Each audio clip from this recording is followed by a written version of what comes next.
po ba kayo na isa sa batas na ang mga korap na politiko ay paparusahan ng firing squad? Yan yung binanggit natin kanina na dapat doon pa lang mismo sa opisina na kung saan ka pumapasok. Kung alam nating korap ito, hindi na dapat pinagtatagal. Kasi habang pinatatagal at dumadami yung mga korap, lalong dumadami yung mahihirap nating mga kababayan. Pabor ako na isa batas ang firing squad at nang sa ganon, mabawasan yung mga buhaya, talipunan at makausad ang taong bayan.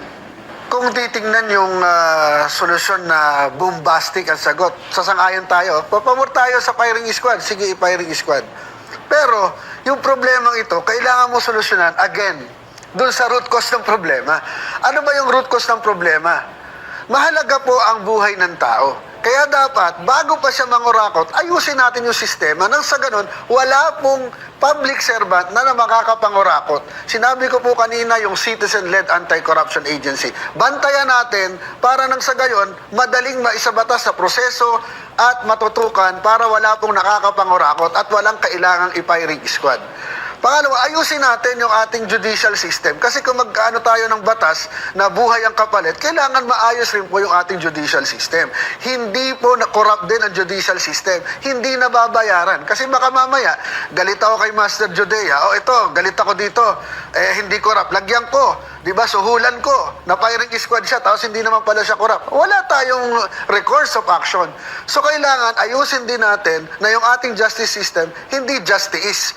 Para nang sa ganun, kung meron tayong mga death penalty or anuman, sigurado tayo na yung mapaparusahan ay tamang tao. Kasi ang pagpatay po sa buhay ay hindi irreversible na yan eh.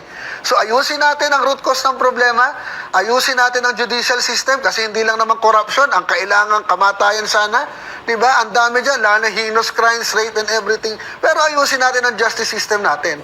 Kasi, at saka, yung societal, again, societal problem, bakit ba yung mga nangungurap? Bakit ba? Kailangan sagutin natin. At ang solusyon natin, palagi, kailangan kasama ang taong bayan, kailangan holistic.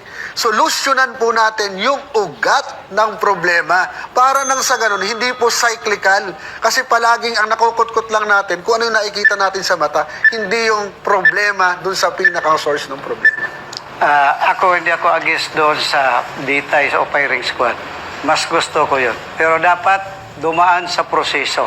Mayroon tayong kuha, mu-audit sa kuha, pag-explainin. Kung yun ba ay may nakaligtaan siya doon sa reimbursement. Ngayon, pagplansado na lahat at yun talaga ay ninakaw niya, mas mahal ko ang mataong bayan na biktima niya kaysa doon sa taong nambiktima. Hindi mahalaga sa akin yung nambiktima. Dahil kung siya ay papayagan kung habang buhay na nambibiktima doon sa taong bayan, habang buhay yan na malagi siyang manloloko dahil walang death penalty. Ngayon, kung mayroong death penalty, mag-iingat siya sa kanyang ginastos. Dahil yan ay pira ng taong bayan yan, dapat pag-ingatan. Dahil ang amo ang taong bayan, hindi kaming hinalal doon sa Senado. Dapat irespeto kung anong karapatan noong mga mamamayan. Dahil yan ay buhis, kailangan ingatan, kailangan magamit sa tama na hindi pagsamantalaan. Kaya dapat lang yung isang taong politiko, mapolitiko man o sekretary o ano man, nandoon siya, na-appoint sa gobyerno, na nagnakaw, kahit piso, kailangan mananagot siya.